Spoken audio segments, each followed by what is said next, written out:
Colonel Tiffin's regiment in Enniskillen. Now, 300 years on, the Royal Irish Rangers are exercising their right as free men of the city of Belfast to take part in this tercentenary parade.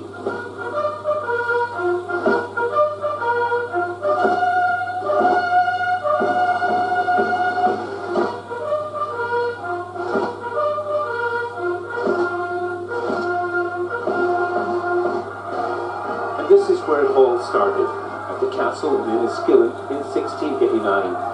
King James II had been deposed from the throne of England. He came to Ireland looking for support, but met stiff opposition from the people of Enniskillen. Out of that defiance was born Colonel Tiffin's regiment. They first saw action as a regular regiment of the British Army under King William the following year at the Battle of the Boyne.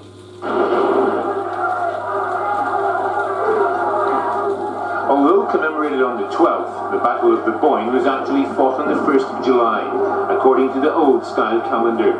It was a date which would have particular significance for the regiment throughout the next 300 years. The Enniskillens distinguished themselves and later fought at Athlone, Aughrim and the Siege of Limerick.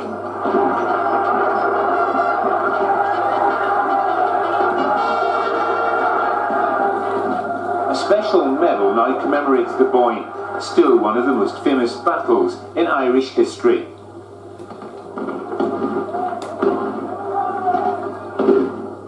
In 1745, a rebellion broke out in Scotland under the leadership of Bonnie Prince Charlie, the son of King James I, who tried to regain his father's crown.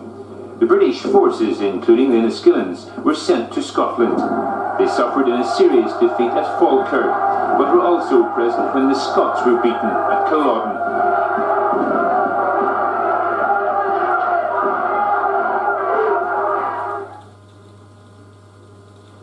The 83rd Regiment, one of the forerunners of the Royal Irish Rifles, was formed in 1793 by Lieutenant Colonel William Fitch, who recruited mainly in Dublin.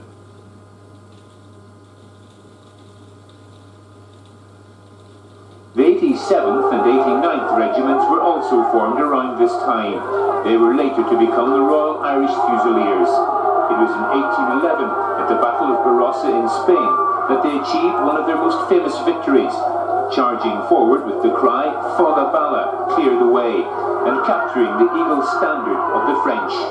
To this day, the officers of the Royal Irish Rangers wear the eagle on the pouch of their cross belt.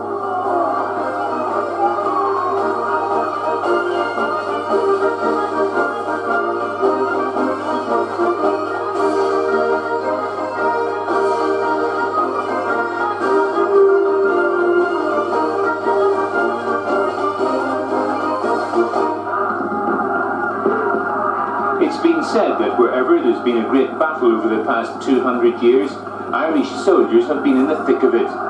Nowhere is that more true than at the Battle of Waterloo in 1815. The Enniskillens were given the task of holding a main crossroads against Napoleon's army. They stood firm under intense pressure, but paid a terrible price. No other battalion in the Duke of Wellington's army suffered so badly.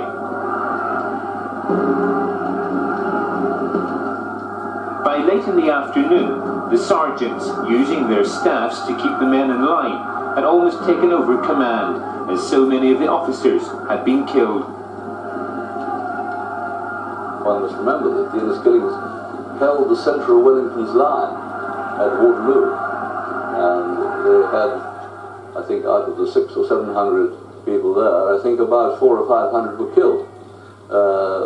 But if the Enniskillens at Waterloo had broken in the centre of the line, the battle would have been lost.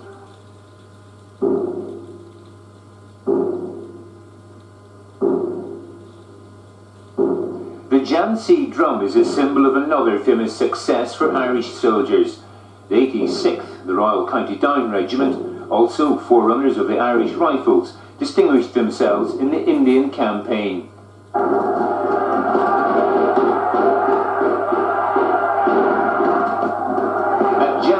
They attacked the local garrison, almost twice their strength, together with the relieving force, 4 times more men. There was a bitter struggle with many casualties, but after fighting for a day and a half, the Royal County Down took the fort. The Victoria Cross, the highest of all decorations, was first awarded by Queen Victoria in 1856. After the campaign in India, 4 VCs went to men of the Royal County Down Regiment. They were awarded to Private James Byrne.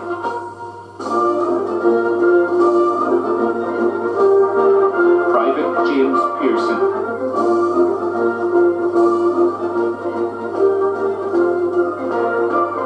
Lieutenant H.S. Cochrane. And Lieutenant H.E. Giroux.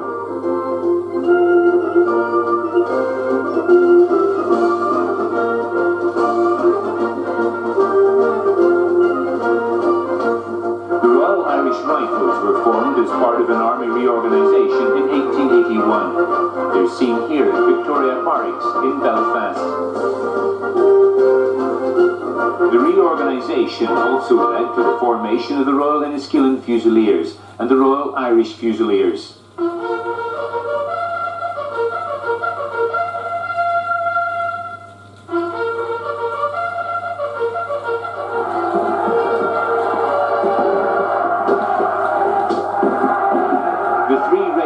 Were soon in active service, all of them taking part in the Boer War between 1899 and 1902. The early days of the war were disastrous for the British Army, including the Irish regiments.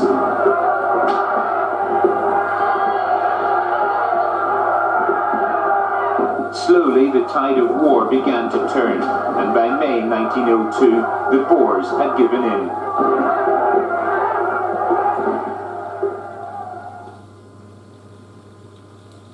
By now, the forerunners of the Royal Irish Rangers had fought throughout the world, their battle honours a testimony to many famous victories. Some names were yet to be added to the list. The First World War would change that.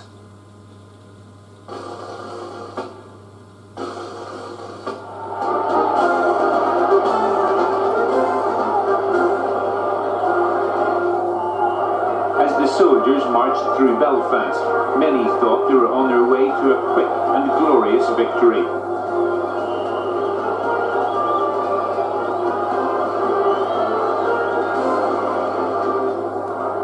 Farewells were said at the docks, and soon the green fields of France became the temporary hope for so many Irish soldiers. It was in October 1915 that the 36th Ulster Division arrived in France. Soon the soldiers were at the front line, around the village of Thiepval. In March 1916, the 36th Division manned a line straddling the River Onk, a tributary of the Somme, from Beaumont Hamel in the north to Thiepval in the south. Slowly, the scene was being set for battle. With the arrival of Kitchener's new volunteer divisions, the British commanders began to feel they had the upper hand. Their thoughts turned to the offensive. The trenches still remain today, carefully preserved as a reminder of what happened all those years ago. The 1st of July was again to prove a significant date. On that day, the Ulster Division advanced. They were cut down in their hundreds by German gunfire, but still managed to push forward and achieve their objective. Other divisions failed to match the Ulstermen, and they were left too far forward with little support on the flanks. The result was carnage. 5,500 Ulstermen were killed or wounded in the first 2 days of battle.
monk cemetery, many of the soldiers lie buried where they fell, on the battlefield itself. Private H. Sinclair, Worcestershire Regiment. A soldier of the Great War, an Irish regiment, known unto God.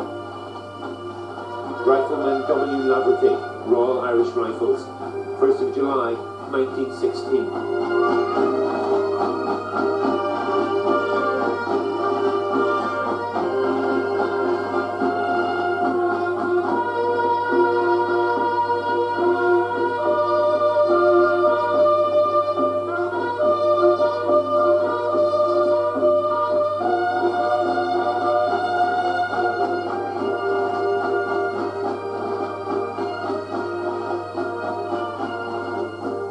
Throughout the First World War, in different campaigns, 14 Victoria Crosses went to the 3 regiments that later would form the Royal Irish Rangers.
The political upheaval in Ireland led to the Royal Irish Rifles becoming the Royal Ulster Rifles, and in 1937 there was a special ceremony for the Royal Irish Fusiliers.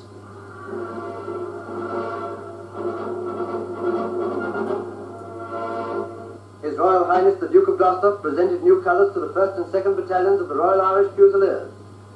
Owing to the appalling weather conditions, the ceremony took place in the picture gallery of St James's Palace, not in the garden as was intended.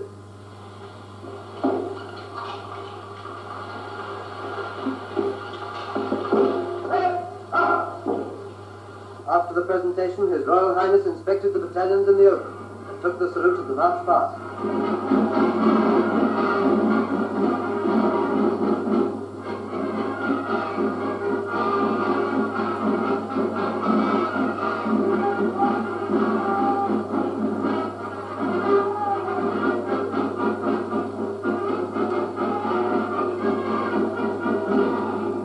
Within 2 years, the Royal Irish Fusiliers would join the Royal Ulster Rifles and the Royal Enniskillen Fusiliers as the world once again went to war.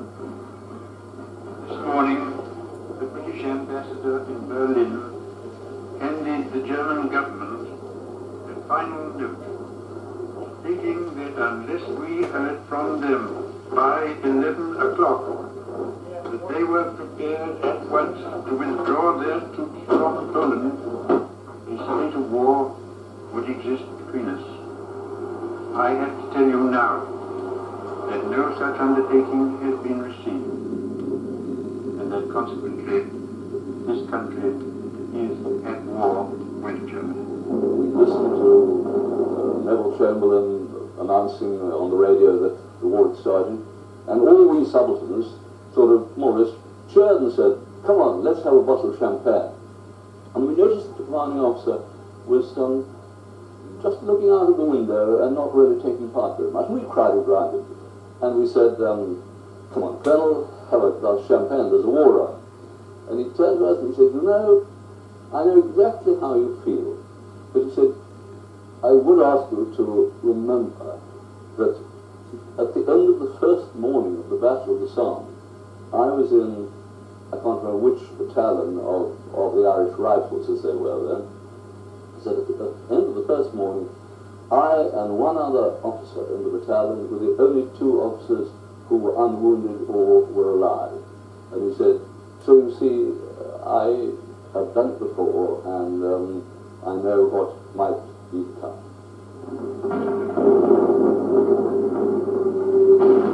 The Second World War started badly for the British forces. The Enniskillings, the Rifles and the Fusiliers were among the regiments evacuated from Dunkirk in 1940. While the British forces tried to recover from the setback in France, there were other campaigns to undertake. The war was now being fought on many different fronts and in a wide variety of conditions. With the Japanese in the conflict, the Royal Enniskilling Fusiliers were sent to Burma to delay their advance.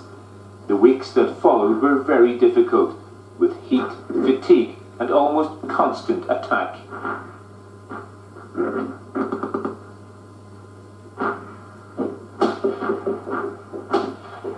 After success in North Africa and Sicily, Irish soldiers also fought in Italy. There was success for the Irish Brigade at the River Sangro and Cassino, despite appalling conditions which made movement extremely arduous. Back in England, with D-Day and the Normandy landings imminent, the 1st Battalion of the Royal Ulster Rifles became airborne.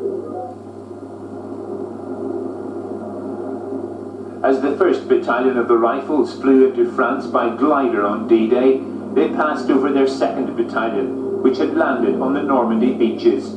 It was a unique achievement for the regiment.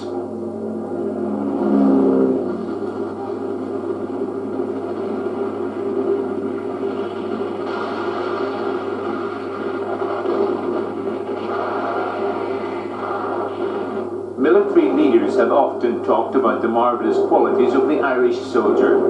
One man entitled to express his view is Major General Bala Breeden. With 3 DSOs and 2 military crosses, one of the most decorated officers still alive. He is marvellous in the real fighting attack. I used to say to the Enniskillings, probably rather rudely, before an attack, but they remind me of it occasionally, and I think it's true. I used to say to them, now look here, you know what you've got to do, and I know perfectly well that you can do this, but I said, if the only trouble is I must get you onto the start line, facing the right direction, reasonably sober, and if I can't do that, I'll find that you'll probably go and massacre the Royal Scots or somebody who are on the right or the left, and you won't go for the enemy at all, you'll go for the first people you see. If you've had a little too many jars, and they used to think this is quite amusing, but it's absolutely so. If I could show them exactly what to do and got them onto the right place to start, and then sort of put a flag down almost and say go, nothing stopped them.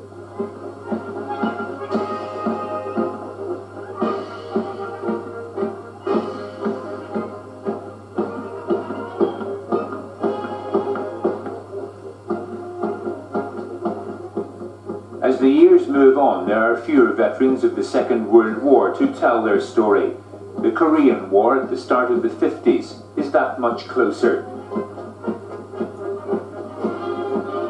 The Royal Ulster Rifles, the 1st Infantry Battalion to arrive at Suwon, was quartered together with some headquarters units at an ex-Japanese silkworm farm. This was to have been their home until the rest of the brigade arrived, but the latest dispatches say that the Ulsters have been ordered northwards to combat the guerrilla menace in the rear of the Allied lines.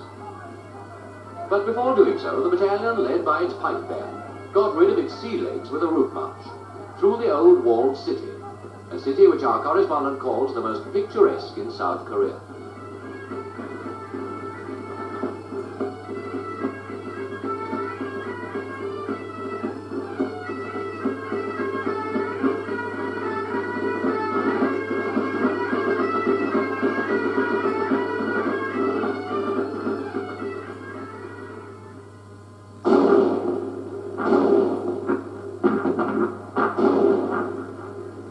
The British Army in Korea included the Royal Ulster Rifles, although soldiers of the Enniskillings and Irish Fusiliers were later drafted in as reinforcements.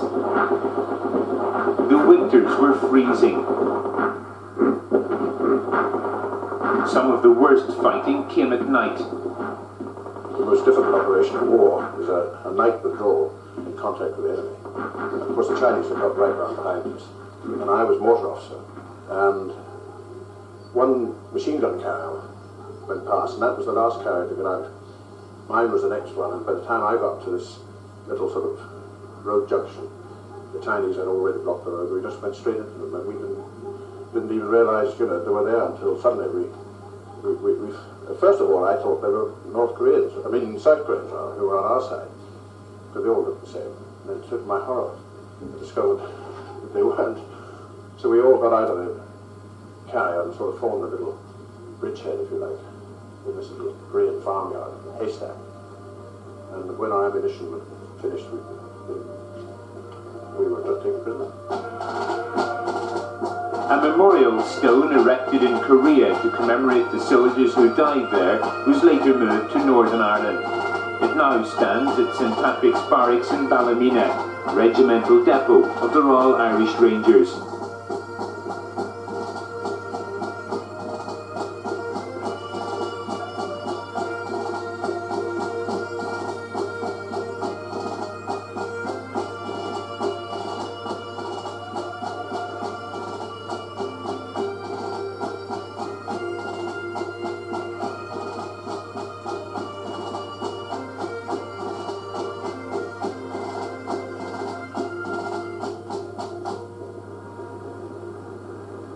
The Battle of the River Imjim was one of the most important in the course of the war.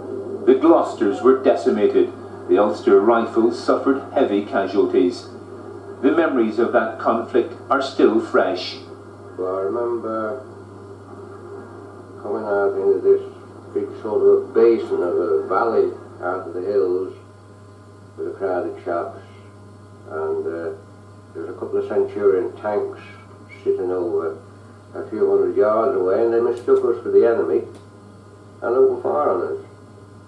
There's myself and a chap called Sergeant Major Henry, who was another character in the Ulster Rifles, military medalist. We ran out and waved our arms and managed to stop them firing. It was pretty hairy, that was. They opened fire on us with our beezer, And later on,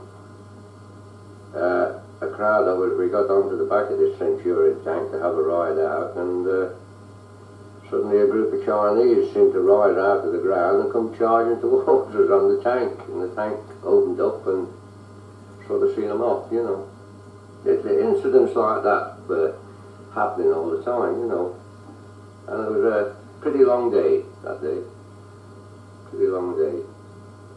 After when we got back and reorganised, we were very tired. Look at our wounds, you might say. The Colonel of the Royal Irish Rangers, Brigadier Mervyn McCord, won a military cross there as a young officer. It was typical of the gallantry shown by all the soldiers. The Brigadier's camera recorded one of the great successes in the campaign. Another officer was to prove his gallantry, even while being held prisoner. What happened was that the padre in the prison camp was the Gloucester's padre, called Padre Davis. And the Chinese accused him of subverting the prisoners. In fact, what he was doing was holding prayer meetings and that sort of thing. So they took him away and put him in jail, what we call a hole in the ground, or that was what jail was. And as I'm the son of a clergyman in Antrim here, actually. The padre told me where his Bible and prayer book would be if he was actually taken away. And so I got his Bible and prayer book, and then I conducted the services on a Sunday whilst he was in prison. Then he was released and came back into our camp. And then they split the camp in two, and he stayed with the old camp, and I was moved to the new camp. So then I carried on whilst for the rest of the time just running the Sunday services. The prayer book used by the prisoners remains a lasting tribute to their faith. They gave us rice paper to roll cigarettes in. They gave us tobacco and rice paper. And Arthur Peel and another chap called Bill Cooper saved up this rice paper, and unbeknown to me, produced this absolutely fabulous prayer book, which is now in our chapel in the St Anne's Cathedral, with a copy of all the prayers that I'd used out of an old army prayer book that I'd used during the services. And they gave this to me on the last just as we were being released.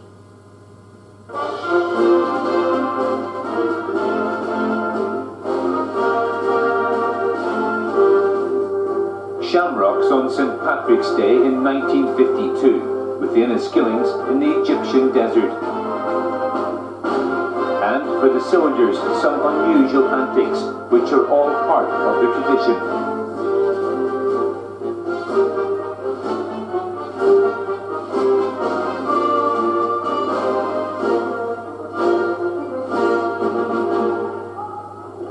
It was not long before the Enniskillings were in strict training for a posting to Kenya. The Mau Mau campaign and all its vicious consequences became a serious problem in 1953. The soldiers were sent to Nairobi to deal with the threat from the terrorist organization. It was an important role for the Enniskillings, dealing with the difficult issue of internal security, but another example of the many varied roles that Irish soldiers in the British Army have undertaken through the years.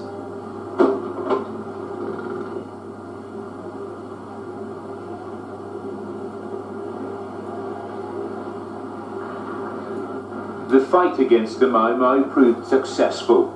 As an appreciation of their work and popularity, they were granted the unique honour of the Freedom of Nairobi. The scroll is now one of the many important items in the Regimental Museum.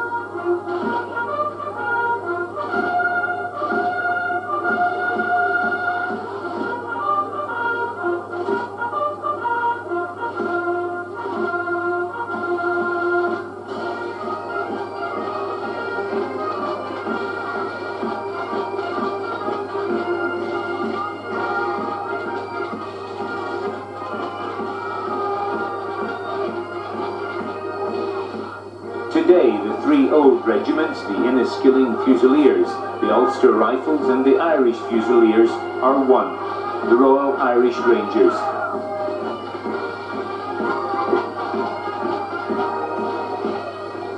The new regiment was formed in 1968, on the significant date of the 1st of July.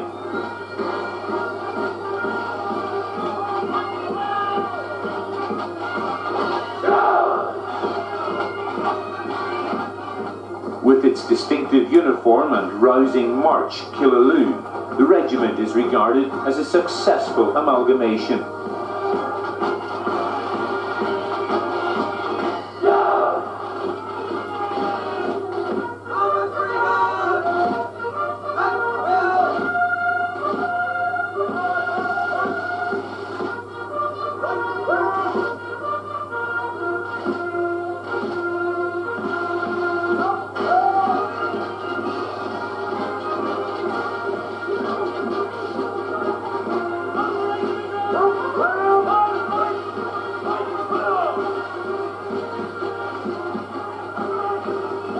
When we formed as the Rangers in '68, there were those who said that perhaps things were not going to be quite as they always had been in the three very famous former regiments.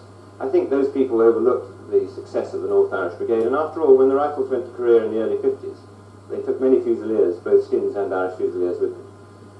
And I think, above all, we reckon that we are Irish soldiers, and there is nobody to beat us.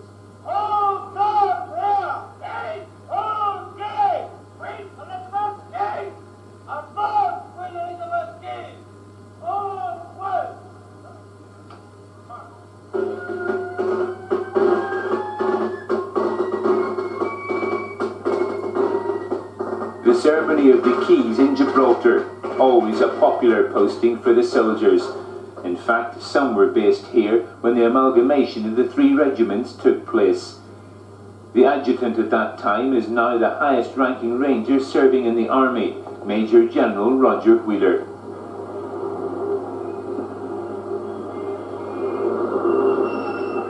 The Rock has not only been home for the regular soldiers, members of the Territorial Army battalions have also served here.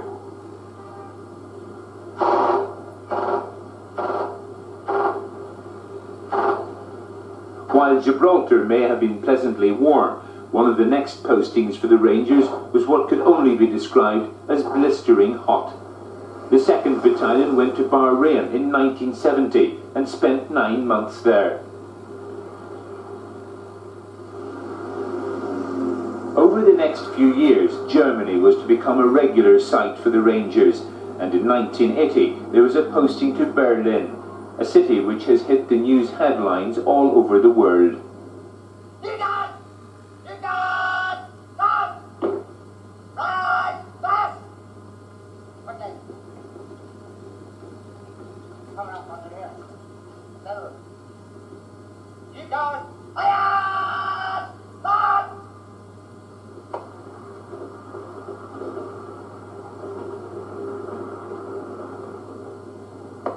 During their time in Berlin, one of the many tasks assigned to the Rangers was to guard Spandau prison, and the last of the famous inmates there, Rudolf Hess. He was a deputy to Hitler and was tried for war crimes at Nuremberg and sentenced to life imprisonment, a term he served at Spandau. For the soldiers, there was a key role in providing security on their side of the famous Berlin Wall. Primarily all our job is to come out and show the flag and let the East Germans remind them rather that we are here to defend the freedom of Berlin, and it's as simple as that. In those days, both sides watched one another with great care. With so many changes in Europe and the breaching of the Berlin Wall, border duties in Germany will in future be very different.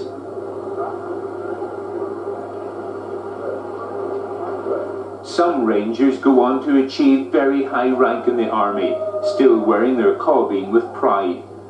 One of them, Major General Wheeler, still remembers his time as a commanding officer of a battalion. But was there a special occasion in his career? I think probably my time as commanding officer is a time that I shall never forget. We were very, very lucky in the number of places that we went to. We were in Belize, we were in Canada, we were in Gibraltar, and we finished in my time in Berlin. And I suppose that I can relive every second of that last day without any difficulty as if it were a film. And I suppose it was the moment that I went out of the barracks when I was perhaps most sad, but in many ways also most proud. And my sergeant majors presented arms as I went out. They were people that I had served with all my life, and I suppose that was my proudest moment.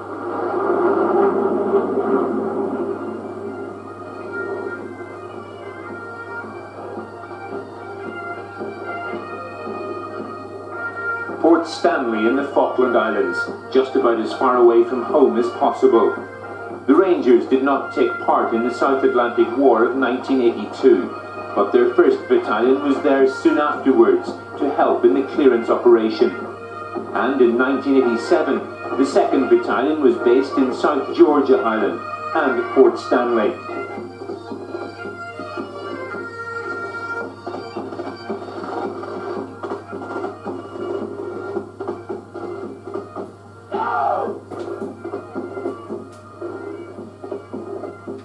There were regular patrols through the bleak and windswept countryside, where 5 years earlier British and Argentinian soldiers had fought and died. The debris of war remained. An Argentinian field kitchen was barely worth a second glance as the patrol made its way up Mount Tumbledown, scene of the final battle in the Falklands War. It was here the Scots Guards took what should have been an almost impregnable position. A visit to the battlefield gave the soldiers the opportunity to learn from what happened here. All we try and do is we bring them up and we go through the battle with them and say the Argentinian positions were here and the Scots Guards attacked like this. And then we look at it and say, well, if we were defending this position, how would we do it? How we would have done it, and if we'd done it better, hopefully, than the Argentinians did, and how we would have attacked the position. And so we learn in a practical way like that.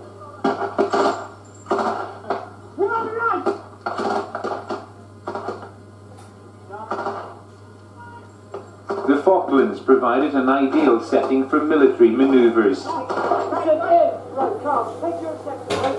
Keep on the high ground, right? 4 enemy up forward, or your section take them out. There was little cover, and the tough weather conditions gave an extra dimension to the training.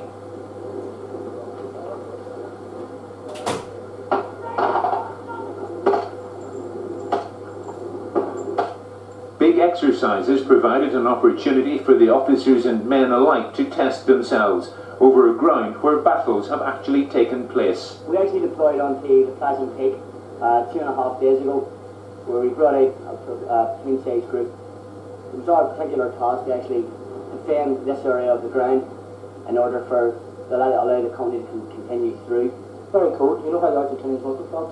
We're better trained army than what they are, so surely they felt worse than us.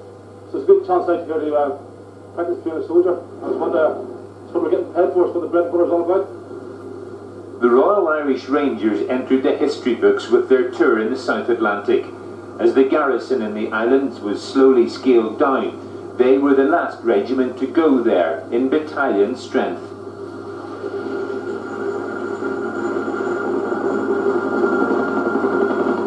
The tours of the Falklands were regarded as highly successful, not least because the soldiers were able to take part in serious training. At the end of 1988, the Rangers were posted to Northern Ireland for the first time during the Troubles. 300 years after the regiment was raised in Enniskillen by Colonel Tiffin, it was back on the roads of Fermanagh.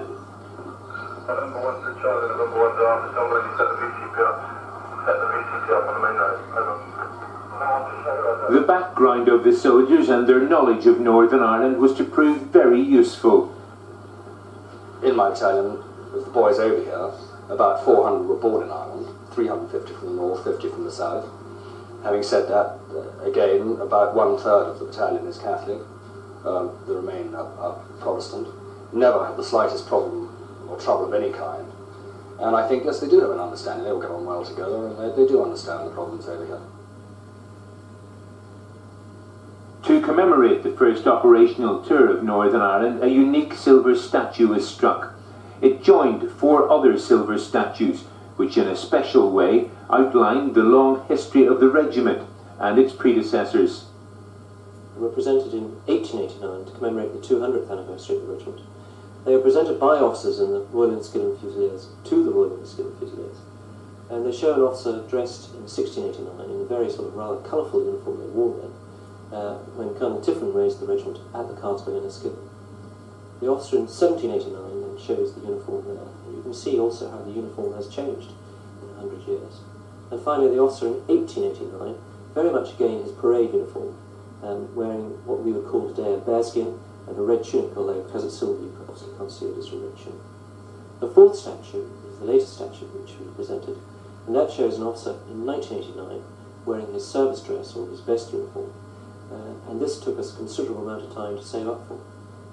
We're now delighted to have this, and we believe that the 4 statues are unique in the British Army to have 4 statues of that size and spanning 300 years of history.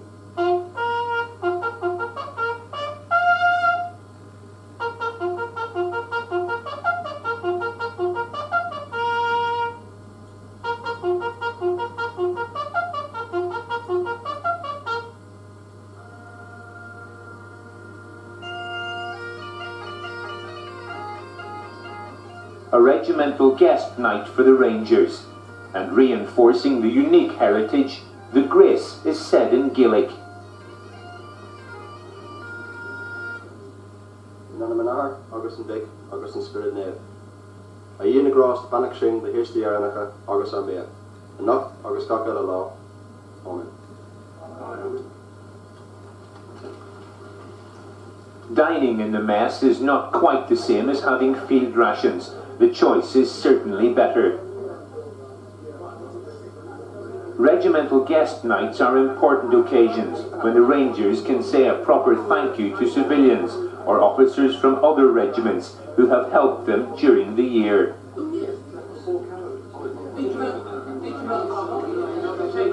After the last course is served, the port is passed around.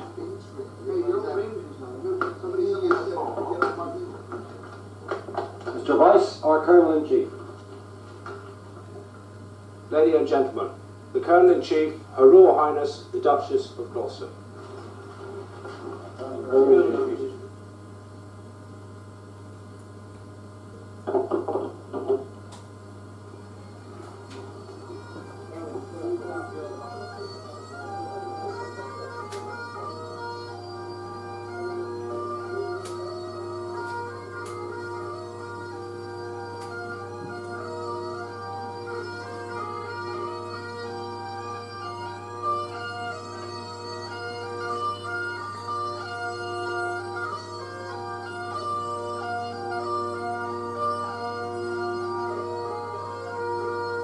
Ceremony is important to every regiment, and the Rangers are no exception. It's a tradition at regimental guest nights to bring on silver goblets for the commanding officer and the pipers. Roger.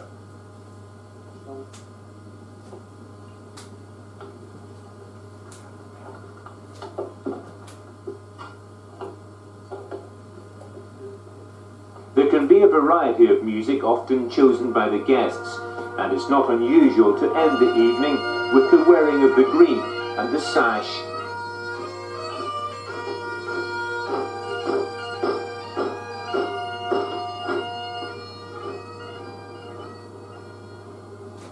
Here at Lemgo in northern Germany is the home for the 2nd Battalion of the Royal Irish Rangers. The 1st Battalion is an hour and a half away at Osnabrück. 600 officers and men are based here at Stornoway Barracks. Many of them are accompanied by their families. Lemgo is a typically attractive German town. It's popular with the soldiers' wives, who are fairly regular visitors. In between shopping, they often stop to sample the local delicacies. Many of them are used to regular upheaval in their lives, as their husbands are moved around by the army. When you join the army, you just expect this. Like my husband's been here a lot this year, most of the year, and they've just been able to accept it. Yeah. What do the children say? It's very different. It's different. It's not a 9-to-5 job, but then when you marry a soldier, you can't expect it to be a 9-to-5 job. It is very, well, a honeymoon every few weeks because they go away for such a period, and then you seem to see them constantly for perhaps a week or 2 weeks, and then they might disappear again for a month or so. A lot of the wives carry English accents from England, but I mean, most of the Rangers still come from Ireland, both north and south. Where's your husband from? My husband's from County Mayo, Southern Ireland. I met him when he was posted in Dover, and a lot of wives do. They pick up the wives on their posting. Some of the wives in the battalion are German as well, so they pick them up, obviously, Berlin, picks them up wherever they go.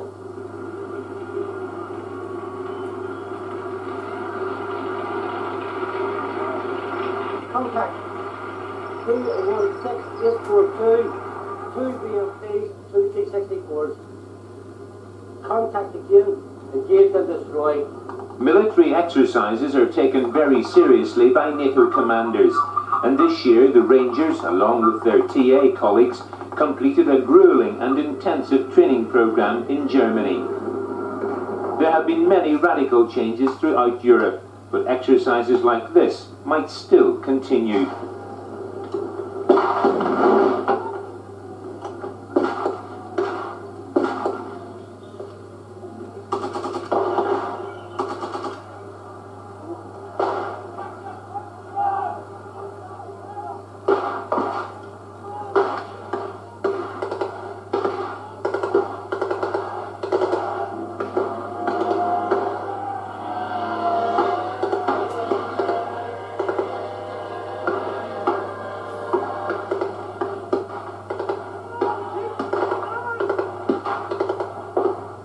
At the end of the day, this is what it's all about.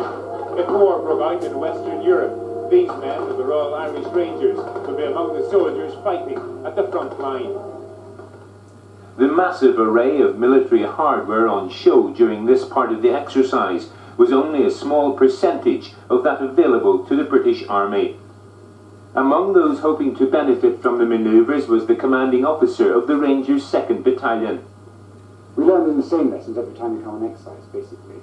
Command and control, tactics, battle procedures, they need constant practice, and unless we get out onto the area and do them in the way we've done today, then of course we aren't up to the job when we have to be. As you say, I mean, it's a very difficult job to resist the advancing enemy, but the sort of lessons that you learn here wouldn't be the sort of lessons that, for instance, you would meet when your regiment in the past went to Northern Ireland. No, frankly, in Germany, things are much more black and white. You know what the enemy look like, you know what they're after, your task is quite clear, whereas, of course, in somewhere like Northern Ireland or the other internal security tasks we've been given in the past 20-odd years, things have been much more grey, the enemy has been less well defined, and so has been acting really in a policeman's role, whereas here it's much more black and white.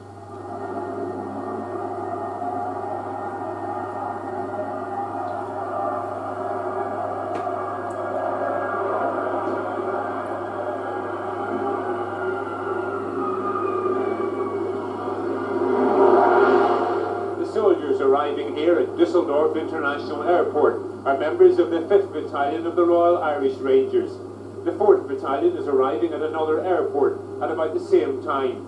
It means that for the next 2 weeks, all 4 battalions of the Rangers are in Germany at the same time. A very rare occurrence. This is the first time that all 4 battalions of the regiment have been together in Germany. It is very important, this exercise period, both the 4th and 5th battalions, because we are out here to practice our operational role, and it's the first time that we've been out to practice it since 1984.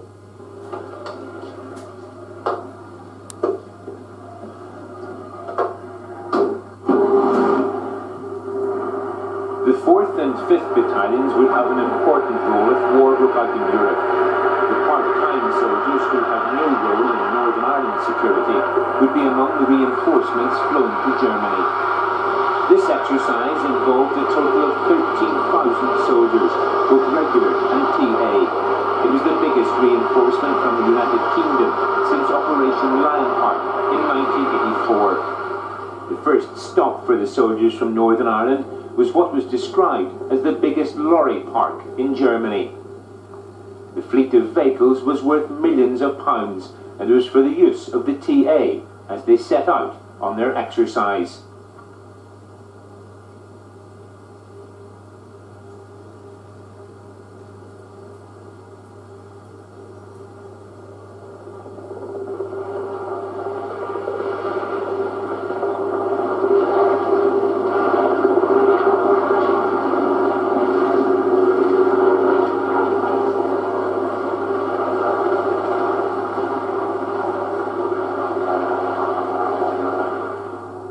St. Patrick's Barracks in Ballymena, the Rangers and their families waited eagerly to meet the Colonel-in-Chief.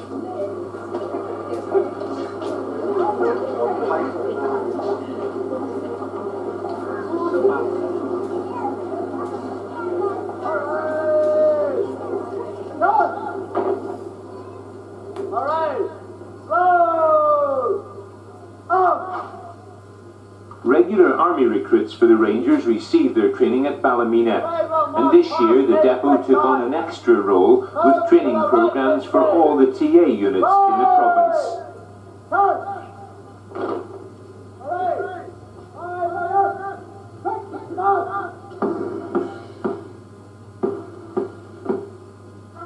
The Duchess reviewed the young recruits on their passing out day. She took the salute as they marched past.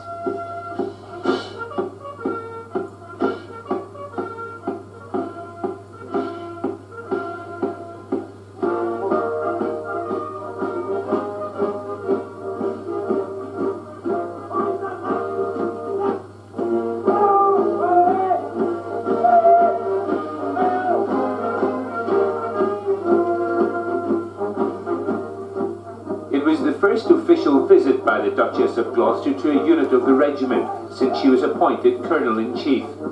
Accompanied by Lieutenant Colonel Ian Holmes, commanding officer of the depot, she presented the recruits with their tercentenary medals. It was a proud day for Brigadier McCord, Colonel of the Royal Irish Rangers. We get 14% of our recruits from the south of Ireland, which I know surprises a number of people.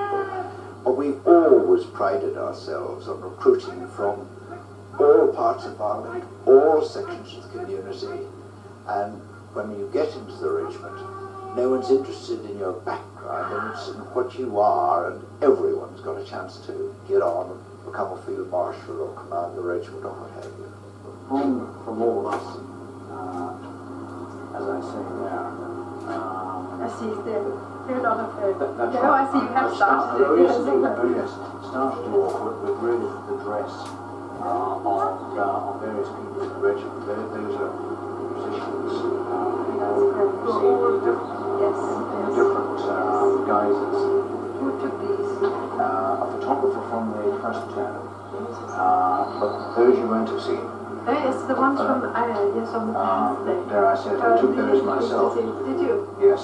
Because we did have a photographer there who were really busy that day, isn't that right? That's right. Lovely, pleased to That's see something to and start lots your. more to come. Absolutely, the rest is empty. Well, thank you very much. Okay. Glad that was many thanks. And that'll remind you exactly where it's from.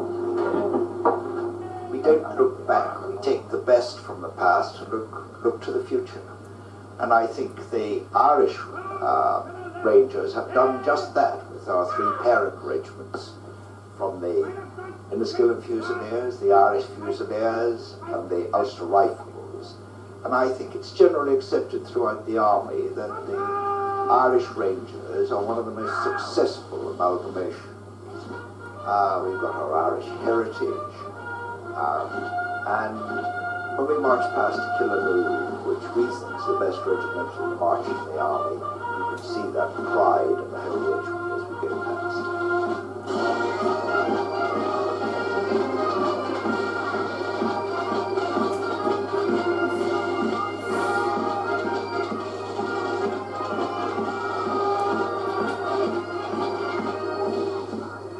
For the Royal Irish Rangers, the tercentenary year was exceptionally busy. A parade in Germany by nearly 1,000 men of the 1st and 2nd Battalions was one of the highlights.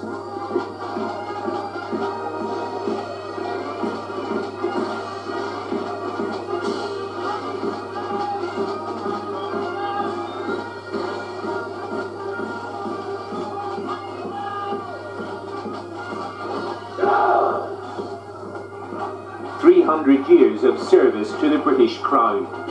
A unique and proud regiment of Irishmen and Ulster men. Wherever they are throughout the world becomes a small corner of Ireland.